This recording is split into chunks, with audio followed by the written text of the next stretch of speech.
Hey everybody, today we're working on a 2008 Toyota Sequoia and I'm changing out the starter on this one. So you have to remove the catalytic converter, the exhaust manifold, a couple of heat shields, a couple of splash shields, and it shows that it takes about 6 hours. I'm hoping it doesn't take 6 hours, but it happens. So I'll do my best to explain step by step or what tools and what makes it easier to make it easier for you. So I'll be trying to I'll try to film the whole thing and try to make it as simple as I can for you.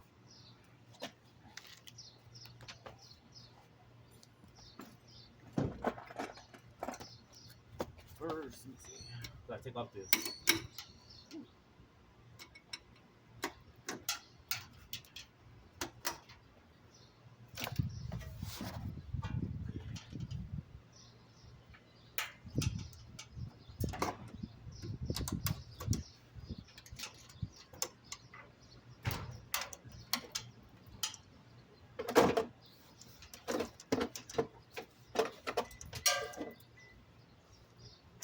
No, we'll just move this aside.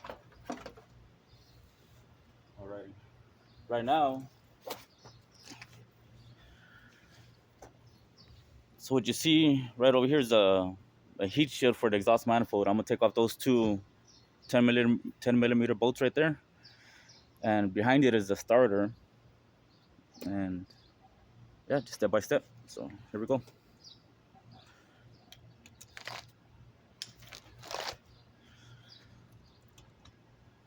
Okay.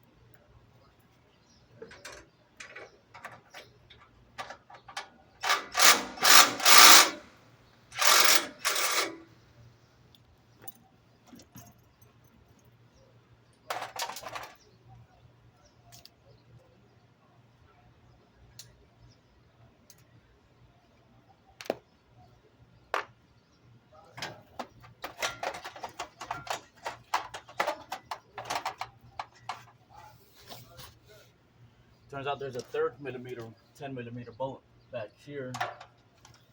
So it's kind of a funny angle, at least for me. So I'm gonna use a swivel real quick.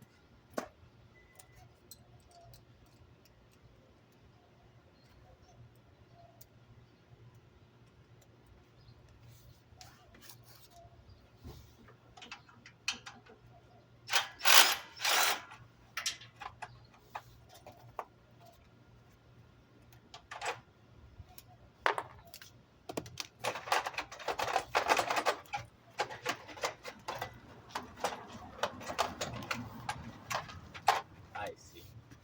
I'm gonna have to remove the uh, the engine oil dipstick. It's kind of in the way, so give me a few seconds.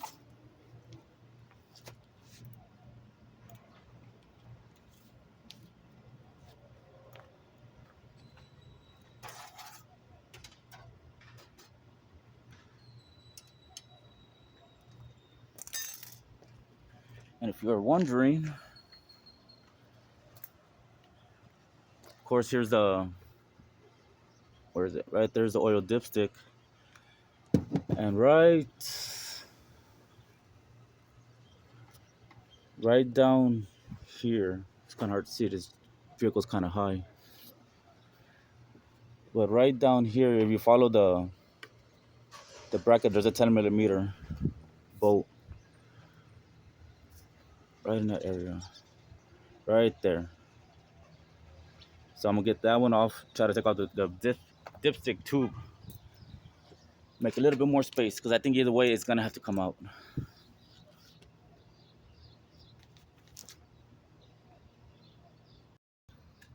Okay, I've already got loose the 10 millimeter bolt for the oil dipstick tube, and I noticed there was a little bit of wiring connected to it. see, where am I? This wire right here was pretty much dangling on, well, not dangling, but it's connected to it by, there's a clip right in here that connects to this hole right here. So you just need a fork. I find this the much easier, one of my favorite tools, because it really gets in there where you can't just get in there, kind of break it loose. And if you see right in there, shoot, that's where the bolt will connect to, a little off to the side. Now what I did, I used a swivel. Where did I put it? But either way, it makes it easier. You have a long extension, about 6 inches, with a swivel and a 10 millimeter, just to get in there first, and whatever ratchet or impact gun you want to use is fine. So right now I'm gonna pull out the dipstick tube, and I have the drain pan, because I really don't know if oil is gonna spill out or not. But we're gonna see how this goes.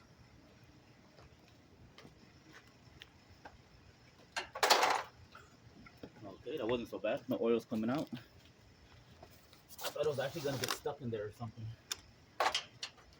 But one thing I didn't mention, the first thing you have to do is disconnect the battery.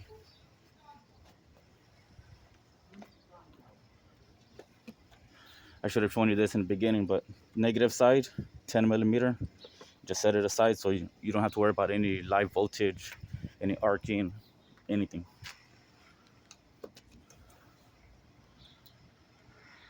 All right, let's continue.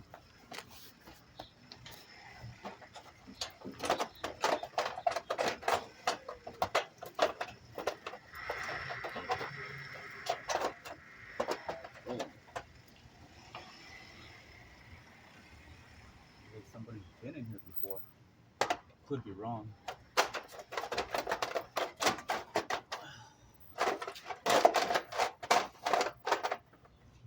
Oh man. I'm starting to see a little how tight it is. Can't even get the heat shield off, but luckily they bend. You can always bend them back. Oh.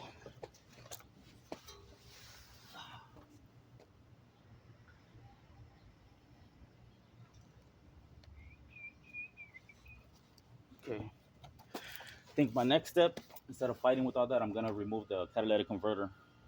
There's a few bolts here, right at the flange, and then there's some further down. I'm gonna try to get the socket size right now. It's probably like a 15 or 16.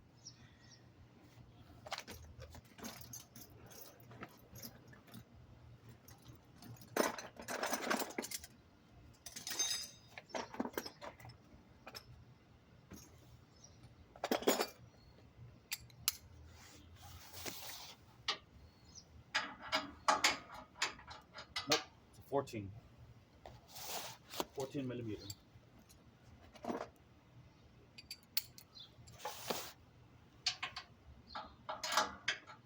So much better.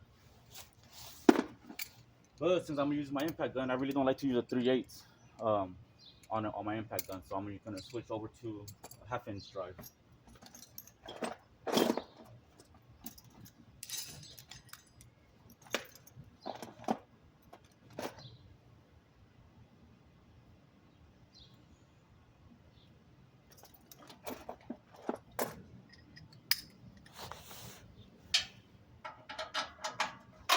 Sure, go.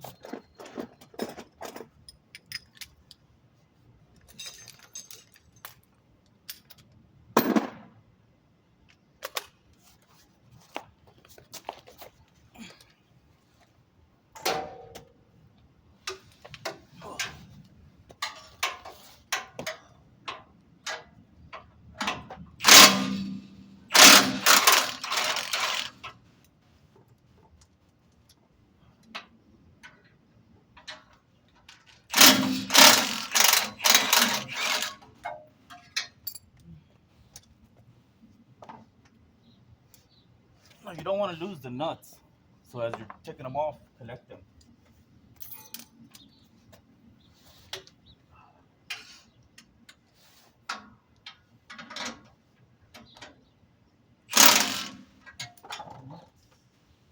I did not see this. The O2 sensors.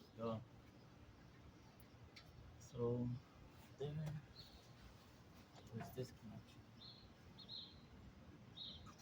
I didn't think about the O2 sensors, so I'm just gonna remove them. I really don't feel like disconnecting them. So let me go get my O2 sensor socket, and I'll try to get you a much better angle. Okay, so now we're gonna crawl under here because I want to show you guys how I'm gonna do this. Here is your downstream O2 sensor. I have this O2 sensor socket.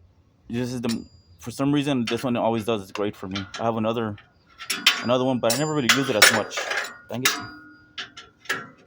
So,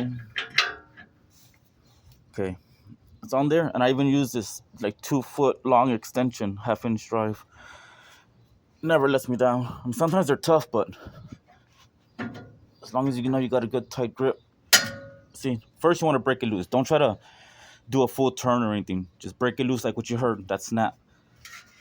And this is why I like my 1/2-inch drive, because you get so much better torque out of it. Okay. I'm trying to hold this camera as still as I can.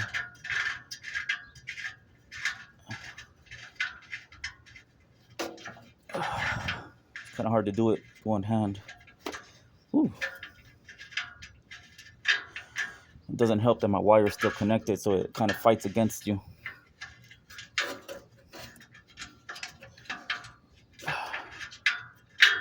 Okay, got that one off. The next one I kind of anticipated a little tougher is pretty much straight up. Right there.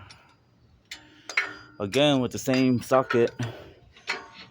Oh, shit. Okay, right there. Get in there. Get a comfortable position. Okay. Okay, let me try to get a different angle.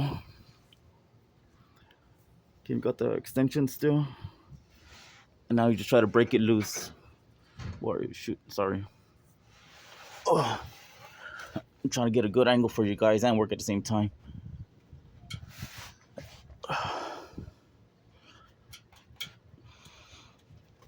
Oh, shit. Okay, at least it broke loose. Okay, I got them both off. Let me explain this a little. Maybe it'll help you. Because it is in a pretty tight spot up there. I was only able to move just a little bit with the 1/2-inch drive extension that I showed you. So what I did, I of course took that off. Then I went. Oh, let me show you the socket. I'm pretty sure a lot of you have seen it. This is where I put the 1/2-inch drive. Then you got a 3/8 drive right there, and that's what helps me big time. So I positioned the socket where I needed the more comfortable. Where am I at? The more comfortable position because of the space that you have, and then I'll maneuver my hands in there and get this ratchet on there. It really helps out because it was stuck a little bit, so I just worked it back and forth to break loose the threads a little. You don't want to damage them, and pretty much gotta. What I like to do once it's loose, I'll actually use the socket without the ratchet and turn it by hand because sometimes it's hard to turn by hand. So it's much easier when you use a socket. It grabs tighter. So on to the next one. What I'm gonna do? I already took off. I already took off these 2 nuts, and I'm about to take off this 3rd one. But I want to break loose. I think there's 2 or 3 right there. I'm gonna break those or remove those 2. Man, okay. I think it's bolted. Yeah, it's bolted on from the other side. I'll take those off, and then I'll take this one off, and this whole thing should just come off. It should be able to just slide out, or maybe just dangle here. But I need to get that out of the way, and after that will be the exhaust manifold. Sorry for all the moving around. I'm just trying to show you from my angle, so you know what I'm looking at. So it's pretty tight in there.